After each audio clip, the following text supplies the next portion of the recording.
You're listening to The Rich Life Revolution with me, Michelle Cooper. My mission is to empower you to step into your next level of wealthy. You'll hear all the deets, a little bit of inspiration, and real life takeaways so that you can create your own rich life revolution. Let's dig in. Hey girl, hey! Welcome to episode 42 of the Rich Life Revolution, Making a Profit on Purpose with Quinn Tempest. Now, this is going to be an episode that doesn't sound like what it's titled, okay? Just want to preface all of this with that.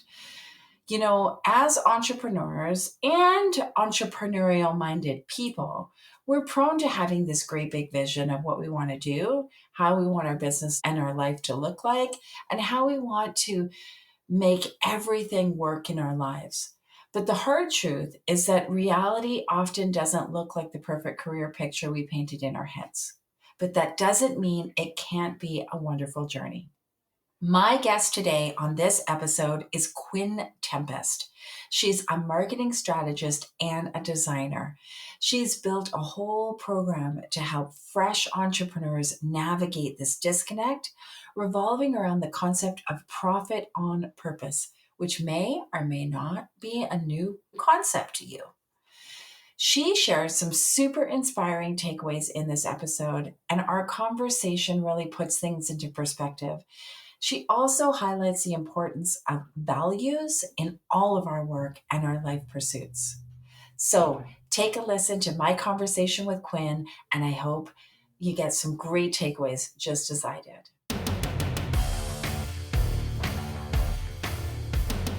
Welcome, Quinn. It is so great to talk to you. Yes, likewise. Thanks for having me here. I'm so excited for our conversation. In all honesty and transparency, Quinn and I recorded a podcast episode quite a while ago, and there was a lot of technical issues in it. So my producer was like, you're going to have to re-record that. And I share that because not everything happens the way you think it's going to happen and goes according to plan, and that's okay.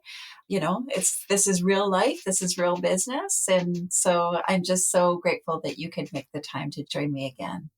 Yeah, well, I think it's actually perfect because we're talking about that same thing on a more macro level where you say something doesn't always go to plan. And I think that can also be extrapolated to your entire business. You know, oftentimes we start our businesses with a vision for what we want, what kind of money we're going to be making, those dreamy clients who are just going to be lining up to work with us. And oftentimes that reality sets in and it doesn't look like that. So that's kind of what the basis of our previous conversation was. So I'm happy to get back into it because I can talk about this stuff all day. Yeah, totally. I love that. And now that you mention that, it's interesting, right? Because I think in our business or life in general, even, we can have an idea of how we want things to go. And does it always go that way? No. In fact, I think it rarely goes that way. And I just had this happen in my business or one of my businesses. It's a business that I co-founded with a friend of mine called Sacred Money School. And we put a lot of time and energy into creating an amazing workshop, launched that into the world, crickets. And it was like, okay, let's not create a story around it. Let's just be the observer of this situation and gather some data and see what's working, what's not working. But I think it relates to the topic that you and I wanted to talk about, really, which was the idea of your business making a profit on purpose. So can you share a little bit about that? Like what you believe about that, how you feel that happens or doesn't happen for people? Absolutely. And the example you shared is so poignant to me because it's so hard to not personalize your results in business, especially if you are a small business owner, especially if you're a solopreneur, and then add being a woman on top of all of that. I think there's an extra layer of shame and guilt that come with all of those things, especially being the sole driver of your company and not producing the results that you expect can bring up a lot of emotions.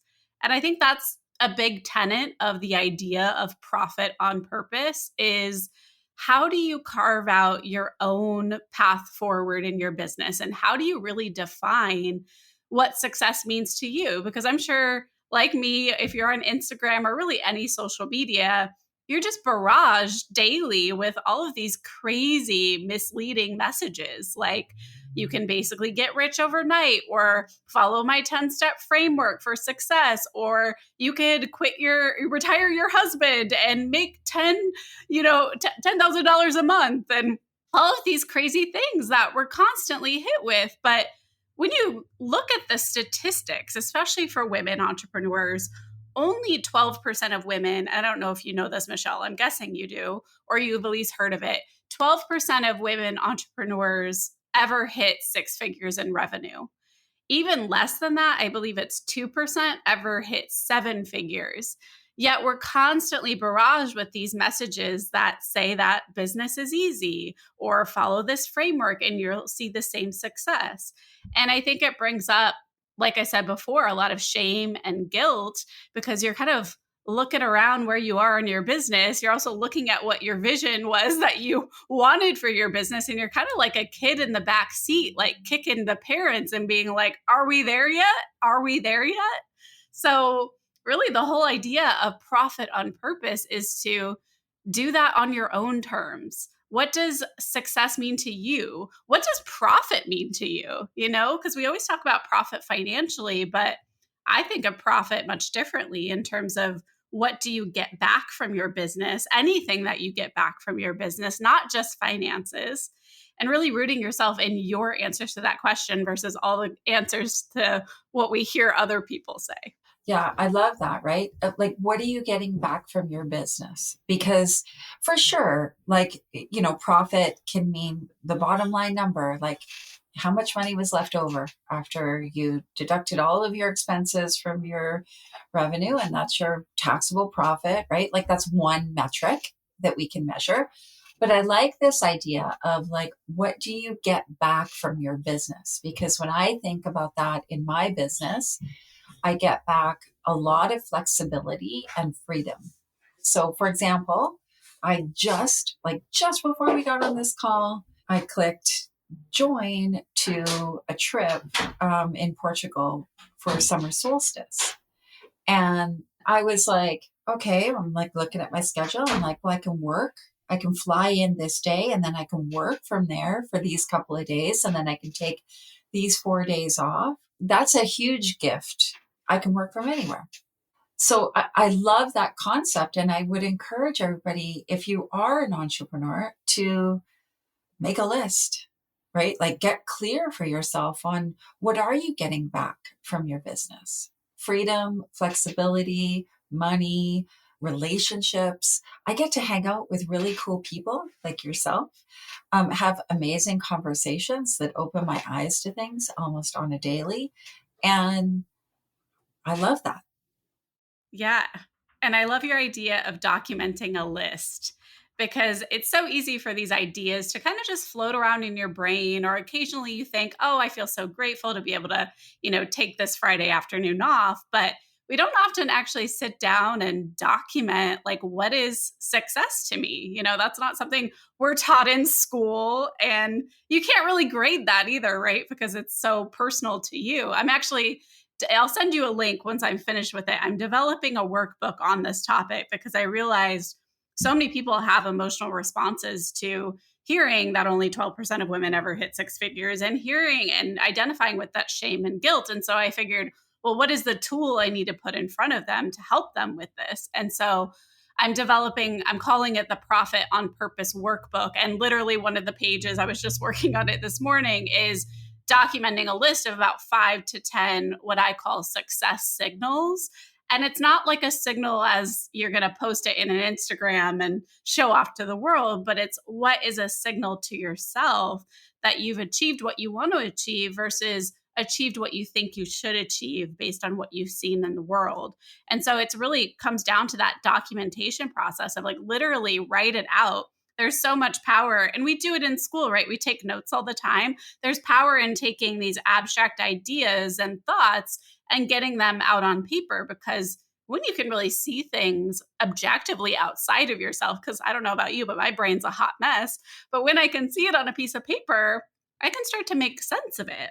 And I think the biggest thing that typically comes up too is, well, how do I do that? Like how do I change my business or make changes or take actions that will actually bring my purpose and profit together? And so that's kind of, I think, the missing link often in this conversation is a lot of people don't have the skill set to do that. And so that's kind of why I want to talk about this more, because, you can say you want success and flexibility and freedom, but then how do you actually reverse engineer your business model to give you that?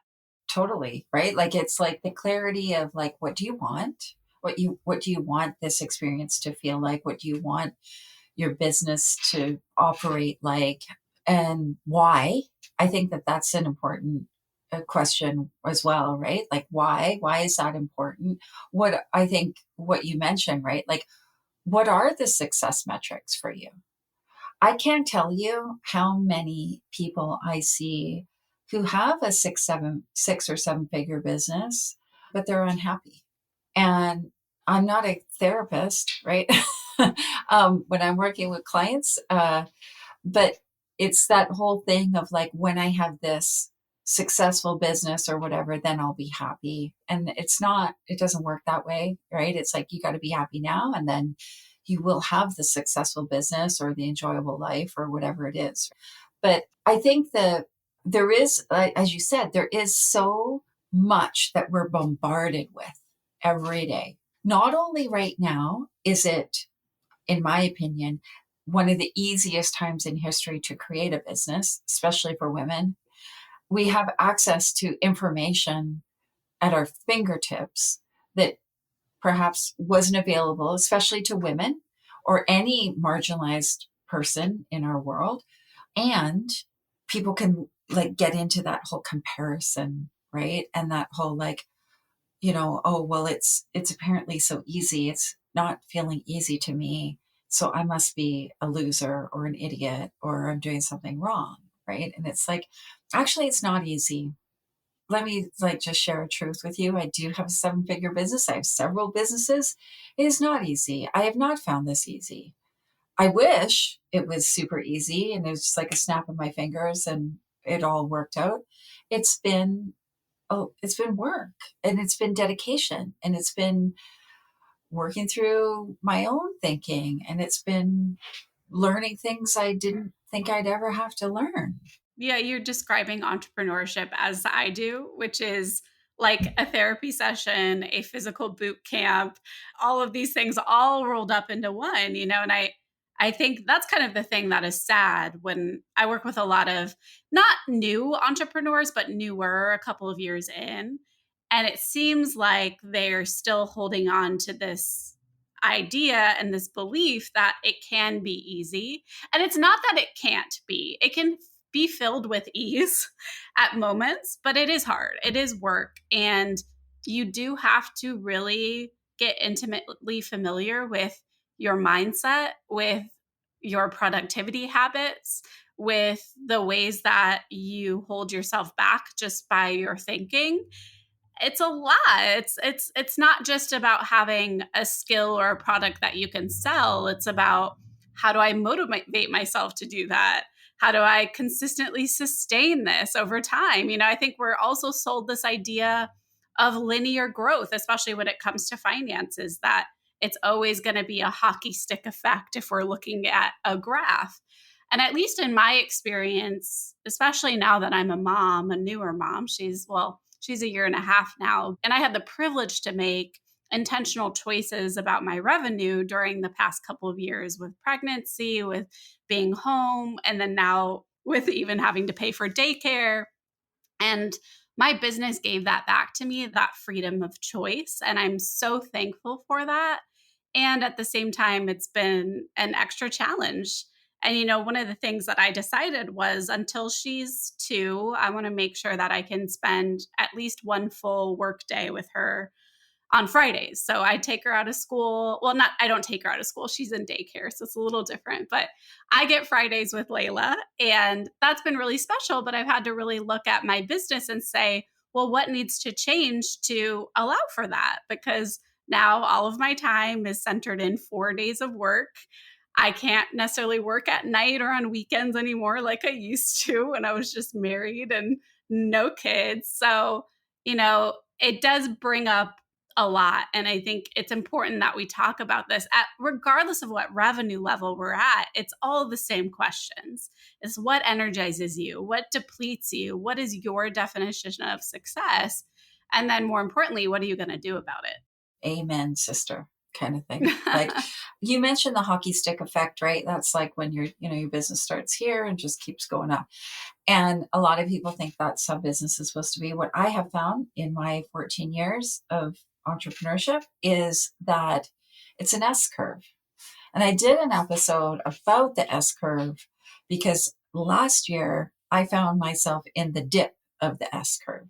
And I was like, oh my God, the world is ending. Like, what is happening? And I had to work with my coach to help me understand the specifics of the S curve of my business. So if somebody's listening and they're like, I don't even know what the hell you're talking about, Michelle, go back. I'll put the episode link for the S curve because I explain the S curve from my perspective, not from like a MBA perspective, but from like a real life, I went through this perspective. And there's S curves in life too.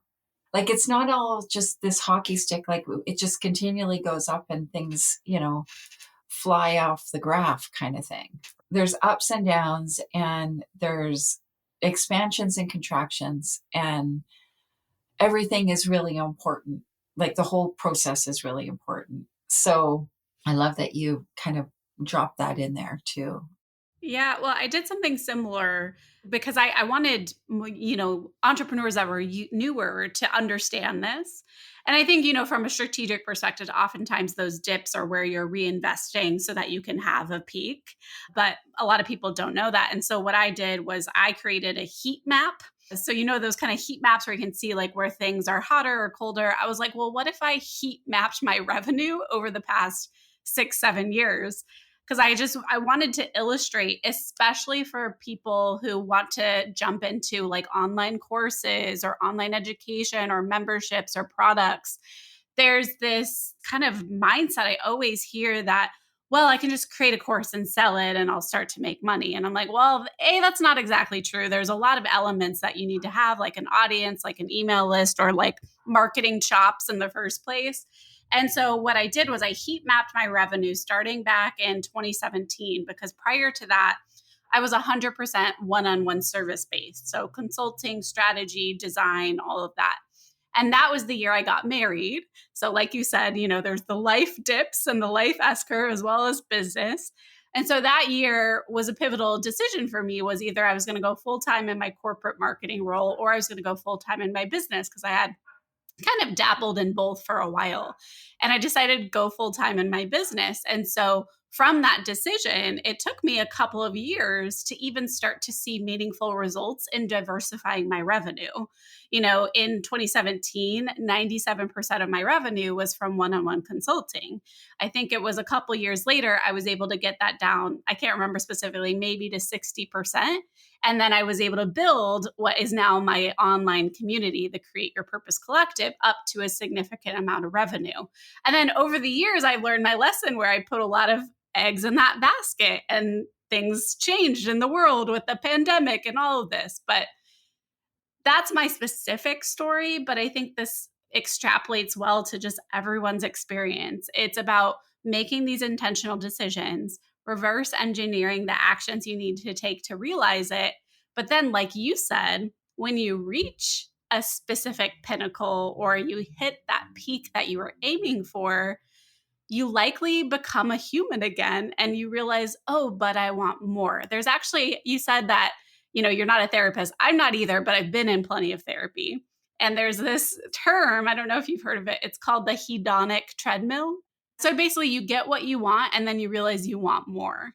And so that's where the introspective part of this process comes in, where you really have to start, at least for me, I had to really start divorcing my self-worth from the results that I drove in my business, because I realized that that was not something I could perfectly control.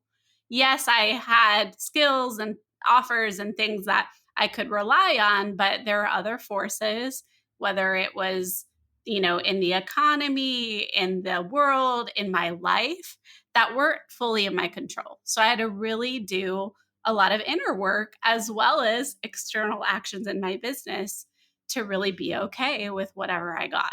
And so, how long did it take you to understand that about yourself and your process? Oh, I think I'm still working on it. But for some reason, in the past year and a half, since my daughter was born, these things that I talked about and believed and intellectually understood finally became more of a visceral reality for me. And I think that's, you hear it all the time, like kids put things in perspective. And I think there's other things that do that. You don't have to have kids to experience that. For me, it was like everything just started to come together where I could really embody this, not just talk about it, like I could actually really live it. So I think all along I was learning lessons, especially in business where a launch doesn't go the way you think it's going to go. That's like the biggest oh shit moment that you have to figure out how to work through that. Totally. And so I'm in it right now, right? Like cart closed yesterday and I'm like, seriously, 0 sales? Like, seriously, what is the deal with that? And it's taken a lot of self-coaching to not attach a meaning to it, to not be like, well, I guess this doesn't work, because that's not necessarily true. And if anybody is going into or already in that kind of online digital product space, you need an audience. Like, you need people. You need it's a volume game. You need a lot of people to kind of go through your process, your funnel, or whatever it is that you set up, so that you can start to measure your conversion. So for sure, it's easy. And to me, it doesn't matter if you're selling a digital product, a membership, a whatever, or like you got an Amazon store, you still need an audience. You have to have people seeing you trying on your clothes or whatever it is, right? So it takes dedication to build that audience. And that was one of the key takeaways for me, was like, we didn't have enough people to go through the process to actually get one buyer. Means our audience isn't big enough. So that's something we can take that and create an action plan around that. How do we grow our list? How do we get a bigger audience? Whatever it is, right? But it also brings up the question of like, what do you want to do? Do I want to do this? Does this feel okay? All the energy that this takes, is this how I want to spend my time?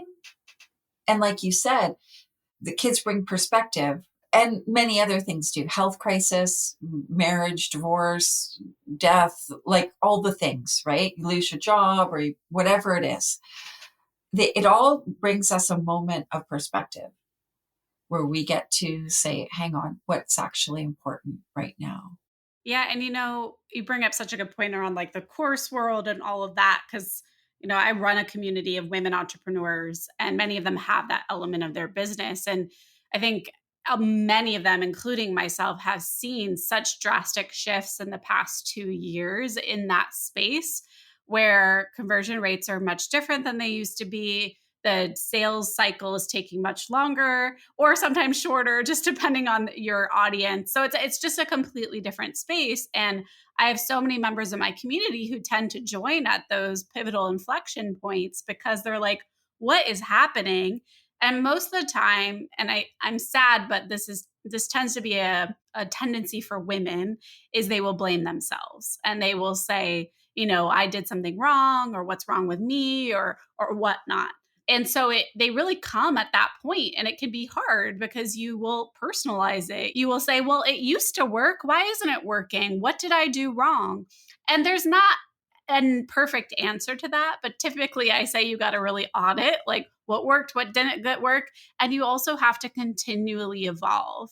I've been seeing these like crazy ads on Instagram lately where someone said like, I have this basically magical framework. And she said magical in the ad, which just like made me want to throw up.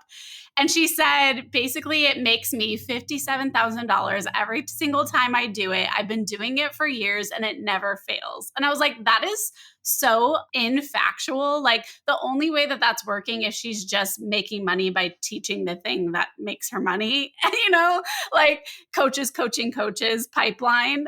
So I think it's tricky because we're barraged with these messages all the time. And so no wonder we're left feeling like, we're that kid in the back seat. Like, I'm never going to be enough. I'm never going to get where I want to be. And it literally breaks my heart. Yeah. So when you're working with these business owners and you're helping them get clear on their profit on purpose, can you tell us a story of somebody who's had an amazing aha or transformation or something?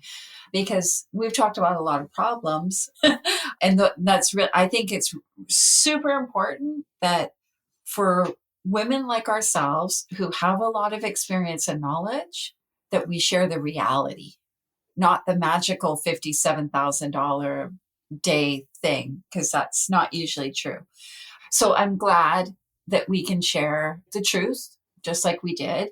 But I also know, and I know personally, people who've had incredible success in designing a business that fulfills them, that feels like it lifts them up.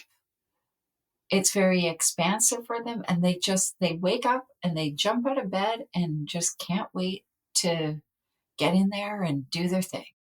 Yeah, I definitely have so many stories. I think a couple of them have the common thread around health and mental health as well. That seems to be a thing that I see a lot. So I even think of one of my founding members of my collective. Her name is Natasha. She's actually very big on Instagram. She's no longer a member. She's moved on, but her name on Instagram is Shine with Natasha, and she's a video education coach. And she also runs a video marketing agency. And I remember when she went through the collective, this was back when we first started almost 5 years ago. One of the biggest questions that resonated with her was tuning into her energy in her business. So what energized her? What drained her? And I remember specifically one of her answers was she was drained by one-on-one services. She felt like it didn't match her energy during the day. She was going through adrenal fatigue and was really struggling. And this has been a common theme with many of my members. That they have physical disability, or they have mental health challenges, or they're neurodivergent. And part of the reason they come to their business is to honor that, but then they find themselves stuck in a pattern that doesn't honor that. So Natasha really gained that insight from the work we did in the collective. And what's more is she started to make changes in her business. And this is where I think it's important to connect the dots. It wasn't just she filled out a workbook and had this great insight. She actually then, with our support, decided, well, I'm going to try a different way of delivering my services. At the time, that was doing VIP days, which was very sexy and is still a thing people do. And so she started doing that so she could still do services, but have it be more contained and structured. And that then allowed her to free up her energy for the things she really wanted to do. I remember she started her podcast, which now has like hundreds of episodes. She started speaking more out at conferences, and she gained like this viral following. And also, it's interesting from the outside, she then recently started her agency. She basically went back to services, likely because of forces in the culture and in economy. But I think what she's done is she's done it in a way that lights her up and is more purposeful and still honors that energy. So you can have these insights and then you can take steps forward, knowing that it may take time, but you're going to build something that sustains both your finances, but also you personally over the long run. And that can be dependent on whatever revenue you have. Like if 7-figure, 6-figure, 20 grand a year, whatever it is, it's the same principle that applies. And that is the principle of profit on purpose. Yeah, I love that. It reminds me of the conversation with a friend. And what we realized was that, like, she was feeling burnt out, overwhelmed, just really stretched. And what we realized is that it wasn't the kind of work she was doing, it was the people she was doing it with. And so she was like basically about to trash this whole part of her business. And I was like, well, hang on, like, you're really good at this. So what I see often with clients and people in general is they get burnt out, they get overwhelmed, they're basically move into like a survival state. And so they figure they just got to trash their life or, whatever it is, right? Their business or whatever. And it's like, it's a reaction to a situation. It's a reaction to how we're feeling. The feelings are caused by the situation. So by having this conversation, we realized that no, she actually liked the work. It was some clients who were not coachable. They weren't listening. They weren't taking any action. And so she was becoming frustrated. And so it changed. It was like she had to be very diligent in assessing if a client was the right fit for her. And our conversation was very much around like the human design aspect, like what gives you energy, what takes energy away, like you mentioned. And she made that change and was like, oh, well, this is completely different. Like, I actually feel like I could do this forever, really, with the right people. In my business, I found that maybe similar to was it Natasha? Yeah, maybe a little bit similar. Like, I originally in my business worked with people one-on-one and then try to do more group work because it's more affordable and stuff. But then I realized that I find groups energy takers for me. So I went back to one-on-one, but now I'm finding it's too many one-on-ones. I actually want to go deep with one client a year, and that's it. And so it is very much like, okay, well, being very intentional and like you said, like profit on purpose, like what does this mean for the business? If I do this, what would I do with this one client and how much would they pay? Yeah. And as you said, it will change and evolve throughout your business depending on what season of life you're in, what season of business, what your current capacity is. That's why it's important to check in on these things regularly because our business, as you know, can get away from us. And unless we take this time to pause, to zoom out, and to really look at things big picture, we can't align the small things we're doing with the big vision that we have. And that is where that disconnect comes from. That's where that feeling comes from of overwhelm. So it evolves and changes and that can come to life in so many different actual tactics and actions that's why I say go deeper first and ask what's the energy, what's the draining, what are the things there, because that can then inform what you do, and what you do can come to life in so many different ways, whether it's adding friction to your sales process like your friend, whether like me it's developing a more passive form of income so I could take an extended maternity leave. Like the answers to the questions is going to be different for everyone, but I think the real power is asking the question in the first place. Totally. How often do you think people should ask this question? Ooh, I feel like at least once a year. But I've also discovered that over time, if you have built this type of reflective kind of process into your brain, you don't have to do it as an actual exercise anymore. Like for me, I've been working in this way for over 12 years. And so for me, it's just baked into my day. It's baked into my brain, my psyche, and everything that I do. Occasionally, I'll need to like brain dump some things out. But if you've never done this before, it is like a muscle you have to build. So I would say show up to that purpose gym at least once a year and also get support around it. I think that's why I have a community, because we're all doing this alone, and that is not how we are designed to be. It's entrepreneurship is already isolating enough, and these conversations are already hard enough. And if we're siloing ourselves from other people who get it, who understand it, who really relate, then we're doing ourselves and our businesses a disservice. So that's why I have a community, and that's why for anyone listening, like, talk to someone about this. Don't just do it in your brain, because you deserve support. For sure. So tell us about your community. Who are the people in your community? Like who do you want in there? Maybe there's some people listening. Yeah, well, the best people. So I founded it in the fall of 2019. So we've been around for a while. Since then, we've had over 200 women join. We're a little bit smaller now because I went away for maternity leave and we didn't do as many enrollments, but we have 35 fabulous members right now. They're entrepreneurs really at all stages of business and revenue.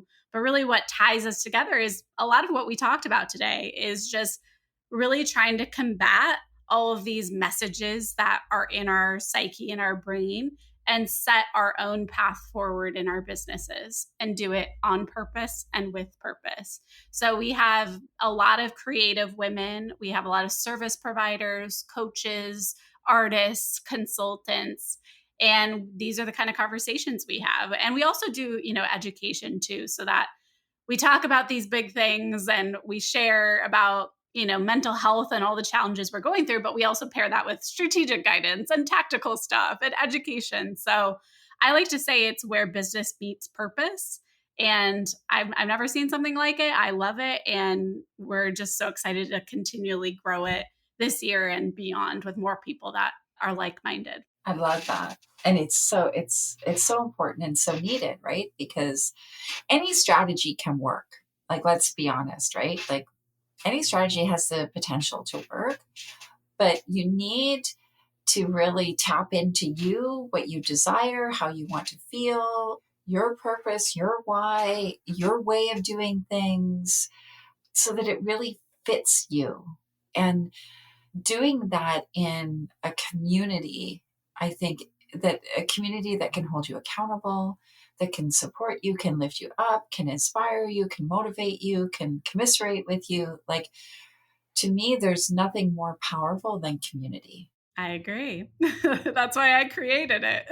Yeah, I love that. I love that you're doing that. And I really encourage people to check out Quinn's community. We'll put the links and everything in the show notes, because if you're feeling a little bit lost in regards to your business, this might be the next step. Definitely. I think community is it. And then, as I think I mentioned before, I'm coming up with this Profit on Purpose workbook, but it's just quintempest.com/profit on purpose. So it's easy to remember. And the whole goal of that is to give people the space to really get their ideas down on paper about everything we talked about today. I love that. I love a workbook. Yeah, me too. I've got so many journals and workbooks and things. There's nothing more powerful to me than putting things in writing, pen and paper, and put it in writing. And you will see your life change if you decide to take that time. Thank you so much. Like, this is just, I think it's a really important and powerful conversation. We dropped some reality, some truth bombs in there, and hopefully some advice and inspiration. If there's anything else that you could share with somebody, what would you say? That's a big question. But I think it comes down to just reflecting on these things. Like, keep this conversation in the back of your mind as you go about your day. I think, especially for women, it's very important to create some space to think about how your relationship is with money, especially if you own your own business, because it's a loaded topic. And it's something that I've been fascinated by recently and just kind of interrogating where my own beliefs come from. So, if anything, I would just start to encourage your listeners to think about what is your sweet spot between purpose, the things that light you up, and profit, the things that make you money, because it's not about having a perfect Venn diagram all of the time of those things, but it's about having more of an overlap. Because if I've learned anything, that is without them even knowing it, that's what most entrepreneurs want. And why they are doing this in the first place is they want to have those two things more aligned more of the time. So just keep thinking about it. Yeah, I can't agree more, honestly, because like I said, it's not always sunshine and rainbows in business. And in those moments when it's hard or frustrating, why you're doing what you're doing, it becomes so important. Because if you really don't care about what you're doing and like you said, what your business is giving back to you, then it's easy to kick it to the curb. It's like, move on to the next thing. And, it takes consistency to create a successful business, right? Otherwise, it's like that, what is it? Like 10-year overnight success model. Right. And I can't back you up enough for people. Like, this is a really important thing and should be, in my opinion, constantly assessed and looked at. Even if you did what you said, what you recommended, like what's giving me energy and what's taking energy. Yeah, or just a list of what are your signals of success. I think that even in itself is at least enough to get you thinking in a different way. What are your signals of success, Quinn? Yeah, so as I'm putting together my workbook, I was like, I need to write my own ones down. But my biggest one has always been the freedom to manage my own energy. And I don't mean that in sense of my schedule or my time, but I have like my whole life taken 3 times as long to do anything. I like that about myself. I'm very creative. I need white space. I need time.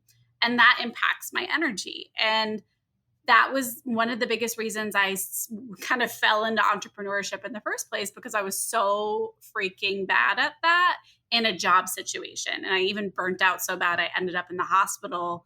And I came out of that and was like, I'm never going to do that again. And entrepreneurship just seemed like the vehicle to allow me to do that. And after a while, I learned, oh no, I really love this and I'm really good at it.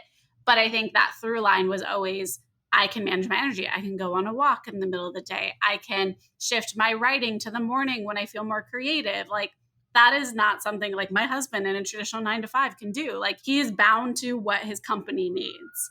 And I know that I don't thrive in that situation, nor am I healthy in that situation. So that's one of my biggest, is just like the freedom to manage my own energy. Yeah, I love that.